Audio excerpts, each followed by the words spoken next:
श्री गुरुभ्यो नमः। नमस्कार। स्वागत है आप सभी संस्कृत अध्येताओं का हमारे यूट्यूब चैनल उदयाचलम संस्थान में। हम लोग एनसीईआरटी की कक्षा 9 की पुस्तक व्याकरण विधि का अध्ययन कर रहे हैं। व्याकरण विधि का अब समास प्रकरण, यह हम लोगों की पाठ्य सामग्री है इस समय जो हम पढ़ रहे हैं। तो इस समास प्रकरण के भी विषय में हम लोगों ने अव्ययी भाव और तत्पुरुष के विषय में पढ़ लिया है। अव्ययी भाव के संबंध में पढ़ा कि अव्ययी भाव में पूर्व पद की प्रधानता होती है और पूर्व पद जो प्रधान होता है वह अव्यय होता है। तो जब दोनों पूर्व पद उत्तर पद मिलते हैं तो दोनों पद मिलके अव्यय हो जाते हैं, उनके शब्दरूप नहीं चलते हैं। इसके पश्चात तत्पुरुष के विषय में पढ़ा कि तत्पुरुष में उत्तर पद की प्रधानता होती है। ये भी पढ़ा कि समास सदैव दो पदों में हुआ करता है, तो तत्पुरुष में उत्तर पद की प्रधानता होती है। तत्पुरुष के ही भेद आ रहे थे कर्मधारय, कर्मधारय का ही भेद था द्विगु समास, तो उनको उन्हीं के अंतर्गत पढ़ा।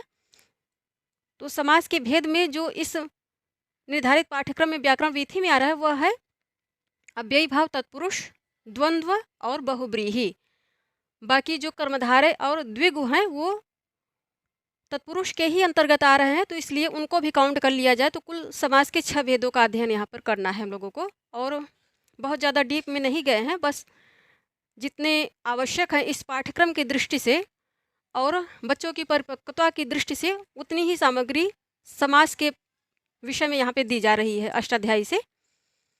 तो अब ये प्रकरण प्रारंभ हो रहा है द्वंद्व समास। द्वंद्व समास के विषय में इसकी परिभाषा के विषय में यहाँ पे बताया जा रहा है कि जब समास में दोनों पदों की प्रधानता होती है, यही इसकी विशेषता है। द्वंद्व समास में दोनों पदों की प्रधानता होती है, न पूर्व पद न उत्तर पद, बल्कि दोनों ही पद, पूर्व पद की भी प्रधानता होती है, उत्तर पद की भी प्रधानता होती है, इसलिए दोनों पद प्रधान, उभय पद प्रधान होता है। द्वंद्व में उभय पद, इसको उभय भी कह सकते हैं, उभय पद प्रधान होता है, यही इसकी विशेषता है। ये इम्पॉर्टेंट है, ये की पॉइंट हो गया। जब समास में दोनों पदों की प्रधानता होती है वहाँ द्वंद्व समास होता है इसके विग्रह में। और इसकी दूसरी क्या विशेषता है, तो ये पहली विशेषता हो गई कि इसमें दोनों पदों की प्रधानता हो गई। दूसरी विशेषता क्या हो गई कि इसमें चकार आया। इसका जब विग्रह करेंगे तो इसके विग्रह में च का प्रयोग होता है, जैसे लवश्च कुशश्च, लव कुशव, लव कुशव। अब यहाँ लव एक हो गए, कुश एक हो गए, तो जितनी प्रधानता वाक्य में लव की है उतनी ही प्रधानता वाक्य में कुश की भी है। जब दोनों को मिलाया तो दो वचन बने, ये भी पुल्लिंग में है प्रथमा एक वचन में है, ये भी पुल्लिंग में है प्रथमा एक वचन में है। जब दोनों को मिलाया समस्त पद बने, तो चकार को हटा दिया, इस पद के भी चकार को हटा दिया, इसके भी चकार को हटा दिया, और लव कुश शेष रह गया। इनमें दो का बोध हो रहा है, इसलिए प्रथमा दो वचन इसमें आ गया, तो लवश्च कुशश्च बना लव कुशव। इस पद में जितनी प्रधानता लव की है उतनी ही प्रधानता कुश की भी है, यही दिखाया जा रहा है। अब द्वंद्व समास के भेद कितने हैं, तो हम लोगों को द्वंद्व समास के 2 ही भेद पढ़ने हैं, इतरेतर द्वंद्व, समाहार द्वंद्व। इसके अलावा एक शेष द्वंद्व भी होता है। द्वंद्व का, ये द्वंद्व समास का ही भेद है, एक शेष द्वंद्व। एक शेष द्वंद्व को यहाँ पे बहुब्रीहि समास के लास्ट में दिया जा रहा है, एक शेष, एक शेष। तो इतरेतर द्वंद्व, समाहार द्वंद्व, एक शेष जो द्वंद्व बहुब्रीहि समास के पश्चात दिया जा रहा है, यह भी इसी का ही भेद है, किंतु यहाँ पे बहुब्रीहि समास के पश्चात दिया जा रहा है, इसलिए इसको वहीं पे पढ़ेंगे। तो यहाँ पे कुल मिला के द्वंद्व समास के 2 भेद दिखाए जा रहे हैं, इतरेतर द्वंद्व समास और समाहार द्वंद्व समास। एक शेष द्वंद्व को बहुब्रीहि के पश्चात दिखाया जा रहा है, जबकि ये भी इसी का एक पार्ट है। कुल मिला के लक्ष्य सिद्धांत कौमुदी में जो समास प्रकरण आ रहा है उसमें इतरेतर द्वंद्व, समाहार द्वंद्व और एक शेष द्वंद्व, इसके 3 भेद दिखाए जा रहे हैं। तो अब इतरेतर द्वंद्व का क्या है, ये जैसे इनके पार्ट हैं, इनके द्वंद्व समास के ये भेद हैं, तो भेद की जो इतरेतर द्वंद्व क्या है, किसको कहते हैं, ये परिभाषा याद किए रहना है। समाहार द्वंद्व क्या है, इसके भेद क्या भेद यदि हैं तो कितने हैं, और नहीं हैं तो इनके उदाहरण कितने हैं। तो कुल मिला के इतरेतर द्वंद्व समास की परिभाषा, इनके जितने उदाहरण आ रहे हैं, फिर समाहार द्वंद्व की परिभाषा, इनके जितने उदाहरण आ रहे हैं, ऐसे ही याद करना है हम लोगों को। तो ये हो गया इतरेतर द्वंद्व। अब इसकी परिभाषा इतनी आ रही कि जब समस्त पद में दोनों पद का अर्थ अलग अलग होता है, जब समस्त पद में दोनों पद का अर्थ अलग अलग हो, अर्थात दोनों ही अपना अपना व्यक्तित्व रखते हों, दोनों पद अपने अपने व्यक्तित्व रखते हों, अपनी अपनी पहचान रखते हों, तब उसको इतरेतर द्वंद्व समास कहते हैं। समस्त पद में संख्या के अनुसार, समस्त पद में जब जब कुल मिला के दो समस्त पद बनते हैं तब उनकी संख्या के अनुसार उसमें एक वचन, द्विवचन, बहुवचन का प्रयोग किया जाता है। जैसे यहाँ पे दो पद थे, कुश थे और लव थे, जब दोनों को मिलाए तो दो दो का बोध हुआ, दो वचन का बोध हुआ, इसलिए इसमें पुल्लिंग, चूंकि दोनों ही अकारांत हैं, अकारांत पुल्लिंग शब्द हैं, इसलिए इसमें प्रथमा दो वचन विभक्ति जो आई वो प्रथमा दो वचन इनकी वचन को द्योतित कर रहा है, फिर इनके लिंग को, इनका आकार, इनमें आकार होना ही सूचित कर रहा है कि ये अकारांत पुल्लिंग शब्द हैं और प्रथमा दो वचन में आ रहे हैं। तो इस प्रकार इनसे इस पदशय से जब समस्त पद बना तो इनसे इनकी विभक्ति और वचन लिंग तीनों का ही यहाँ पर बोध हो गया। तो उसी के संदर्भ में यहाँ पे दे रहे हैं कि समस्त पद में संख्या के अनुसार द्विवचन बहुवचन होता है, किंतु लिंग परिवर्तन परवर्ती या उत्तरवर्ती पद के अनुसार होता है। लिंग परिवर्तन के संदर्भ में कोई निश्चित नहीं है कि अंतिम वाले पद के अनुसार ही पूरे समस्त पद का लिंग हो जाएगा, अर्थात लिंग परवर्ती शब्द के अनुसार भी हो सकता है, उत्तरवर्ती पद के अनुसार भी लिंग निर्धारण हो सकता है समस्त पद का, और परवर्ती पद के अनुसार भी समस्त पद का लिंग निर्धारण हो सकता है। अब इसके उदाहरण जितने आ रहे हैं उतने ही उदाहरण याद करने हैं हम लोगों को। तो इतरेतर द्वंद्व के 2, 3, 4, 5, 6, 7 उदाहरण आ रहे हैं। तो ये हो गए इतरेतर द्वंद्व की परिभाषा और ये हो गए 7 उदाहरण। बस इतना ही याद करना है, ये परिभाषा याद कर लिया, ये उदाहरण याद कर लिया, हो गया, तैयार हो गया। समझिए पाठ्यक्रम के अनुसार द्वंद्व समास तैयार हो गया, इतरेतर द्वंद्व समास तैयार हो गया। ऐसे ही समाहार द्वंद्व के भी विषय में करना है, बस परिभाषा याद करनी है, उदाहरण याद करना है।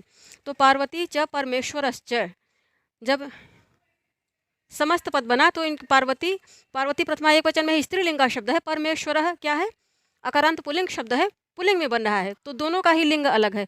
विभक्ति तो समान है, इसमें भी प्रथमा विभक्ति, परमेश्वर में भी प्रथमा विभक्ति आ रही, पार्वती में भी प्रथमा विभक्ति आ रही, किंतु बीच में चकार आ रहा है और लिंग दोनों ही पदों का अलग अलग है। तो जब शब्द बनेगा, दोनों शब्द को मिलाएंगे, समास करेंगे तो चकार गायब हो जाएगा, पार्वती की विभक्ति वैसे ही रहेगी, विभक्ति का लोप यहाँ पे नहीं हो रहा है, बल्कि दोनों पदों को मिला के चकार, इस समुच्चय बोधक चकार का लोप करके पार्वती को वैसे ही रखा, परमेश्वर को भी वैसे रखा, बस दोनों को मिला के दो वचन कर दिया, प्रथमा दो वचन में इनको कर दिया, अर्थात पार्वती का लिंग भी यहाँ पे अपना लिंग गायब हो गया। कुल मिला के ये समस्त पद बना, पुल्लिंग में बन गया, ये तो दोनों ही पद मिलके पुल्लिंग हो गया और प्रथमा दो वचन में आ गया, अकारांत हो गया, प्रथमा दो वचन में आ गया।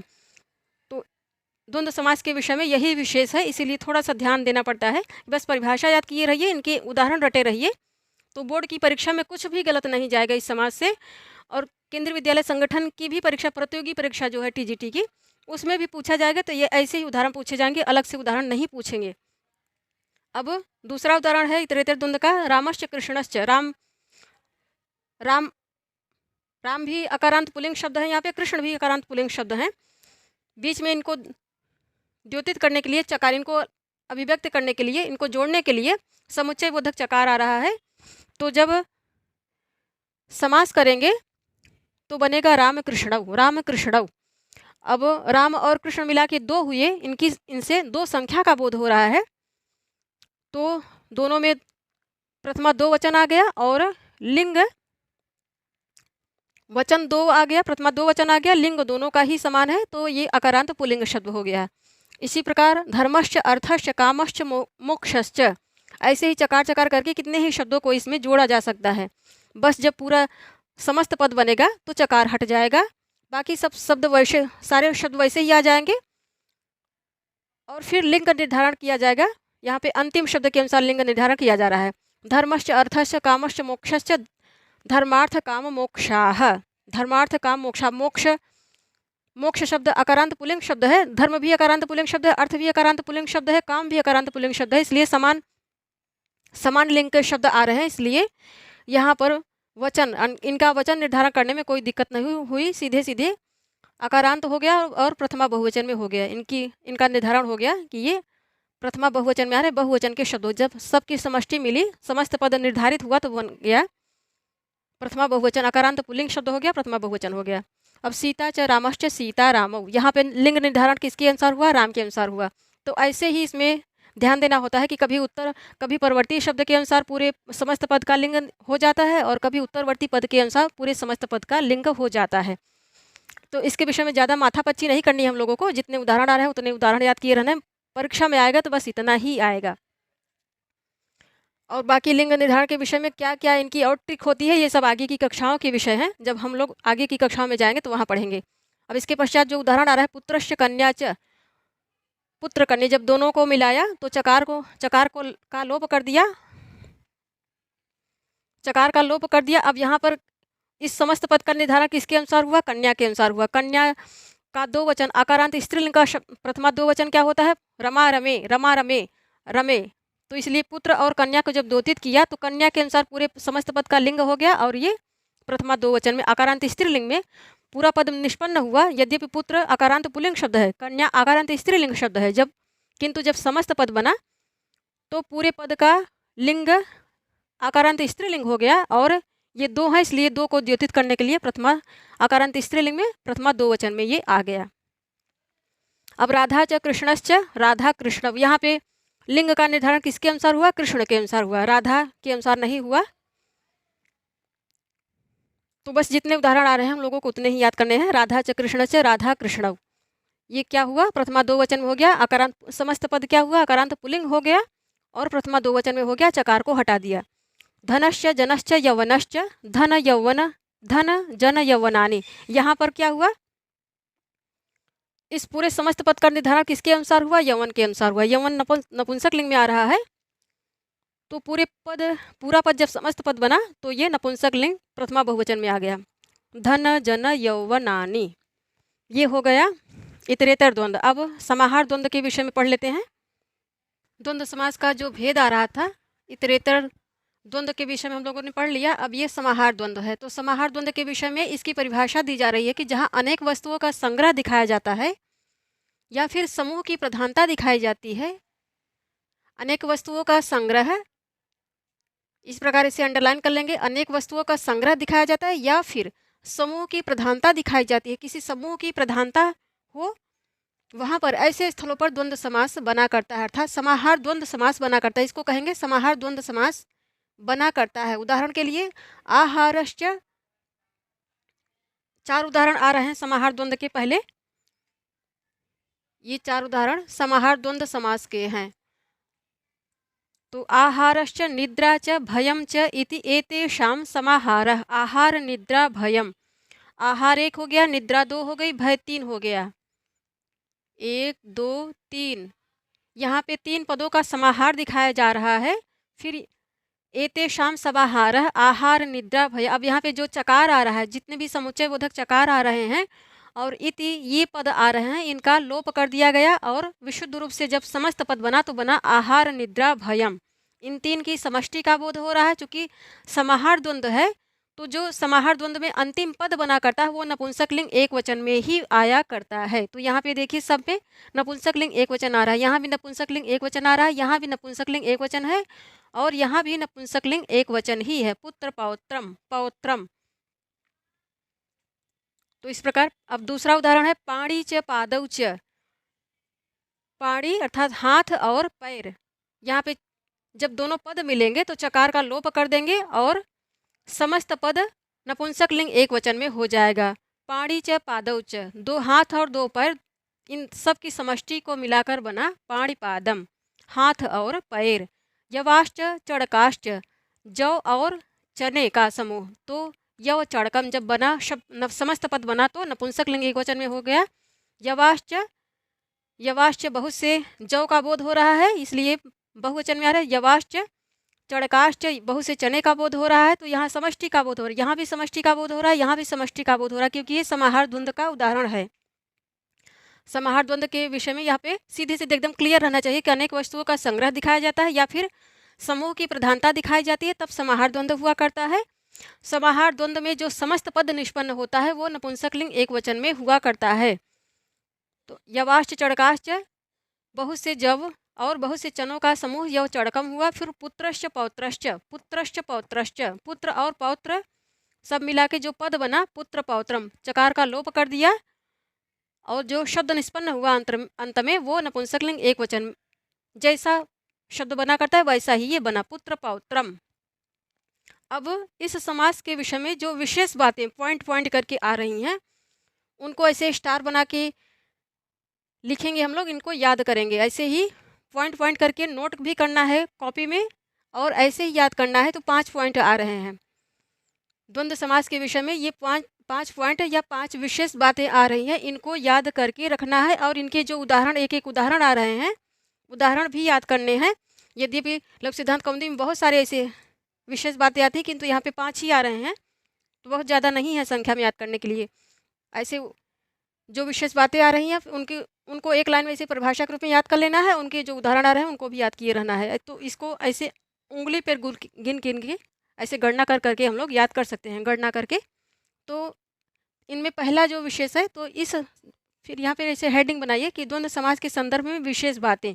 जो विशेष ध्यान देने योग्य बातें वो है कि ह्रस्व इकारांत, अर्थात जहाँ पे ह्रस्व इकार आएगा, ह्रस्व इकारांत तथा ह्रस्व उकारांत। ह्रस्व इकार, ह्रस्व उकार पद को समस्त पद में पहले रखा जाता है। जब ऐसे पद आ रहे हों जहाँ ह्रस्व इकार भी हो, ह्रस्व उकार भी हो, तो इनको इसे क्रम से पहले रखा जाए। जैसे वायुश्च सूर्यश्च, वायुश्च सूर्यश्च। वायु क्या है? ये ह्रस्व उकार शब्द है। सूर्य ये आकार शब्द है। तो यहाँ पे कह रहा है कि यदि पद में ह्रस्व इकार ह्रस्व उकार पद आएंगे तो इनको पहले रखा जाएगा, इसलिए यहाँ पे ह्रस्व उकार को पहले रखा गया है। वायुश्च सूर्यश्च, सूर्य क्या है? ये अकारांत शब्द है। अब यहाँ पे विशेष कह रहे हैं कि इकारांत उकारांत, यदि ह्रस्व इकार ह्रस्व उकार आएगा पद में तो उनको पहले रखा जाएगा, इसलिए वायु को पहले रखा गया, सूर्य को बाद में रखा गया।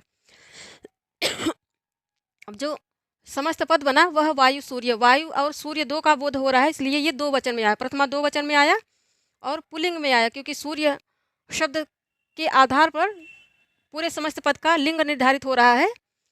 तो ये बना अकारांत पुल्लिंग शब्द में बना और प्रथमा 2 वचन में बना, क्योंकि इससे 2 का बोध हो रहा है। चकार जो समुच्चय बोधक चकार है उसका लोप कर दिया गया। अब दूसरा जो विशेष संदर्भ आ रहा है या फिर पॉइंट वाली बात आ रही है, तो वो है कि द्वंद्व में स्वरादि और ह्रस्व अकारांत पद को पहले रखा जाता है। द्वंद्व में यदि स्वर आ रहे हैं या फिर ह्रस्व आकार आ रहा है, ऐसे पद आ रहे हैं, और यहाँ पे कहने का अभिप्राय है कि यदि कोई पद ऐसा आ रहा है जो स्वर से शुरू हो रहा है या फिर ह्रस्व आकारांत है, या फिर या तो स्वर से शुरू हो रहा है या फिर ह्रस्व आकार से उसका अंत हो रहा है, तो ऐसे पद आ रहे हों, या फिर तो ऐसे पदों के साथ यदि व्यंजन पद भी आ रहे हैं तो इन पदों को पहले रखा जाएगा, यही नियम है। तो स्वर से शुरू होने वाले पद और ह्रस्व आकार से अंत होने वाले पदों को पहले रखा जाता है। यहाँ समझाने का यही उदाहरण है। ह्रस्व स्वर से आरंभ होने वाले और ह्रस्व आकार से अंत होने वाले पदों को पहले रखा जाएगा। जैसे ईशश्च कृष्णश्च, तो ईश क्या है? स्वर से आरंभ हो रहा है, दीर्घ इकार आ रहा है, तो स्पष्ट है कि इसका आरंभ स्वर से हो रहा है। अब कृष्णश्च, जो कृष्ण है इनका अंत अकारांत हो रहा है, ये अकारांत शब्द, कृष्ण शब्द अकारांत है, तो ये शर्त पूरी हो गई। इस उदाहरण में ईशश्च, ये इस शब्द का स्वर से आरंभ हो रहा है, कृष्ण का अकारांत से अंत हो रहा है, इसलिए इस नियम के अनुसार इन पदों को पहले रखा जाएगा। अर्थात जिनका स्वर से आरंभ हो रहा है उनको पहले रखा जाएगा और जिनका ह्रस्व आकार से अंत हो रहा है उनको बाद में रखा जाएगा। ऐसे ही रखने का, इन पदों को रखने का क्रम यही रहेगा। तो ये हो गया ईशश्च कृष्णश्च। अब चकार का लोप कर दिया, जो पद बना वह बना ईश कृष्ण, 2 का बोध हो रहा है इसलिए, और लिंग दोनों का समान ही है। तो जब समस्त पद बना तो समस्त पद आके प्रथमा 2 वचन में पुल्लिंग में बन गया। अब इसके पश्चात जो तीसरा पॉइंट आ रहा है वह कह रहा है कि कम स्वर वर्णों वाले पद को पहले रखा जाता है। पहले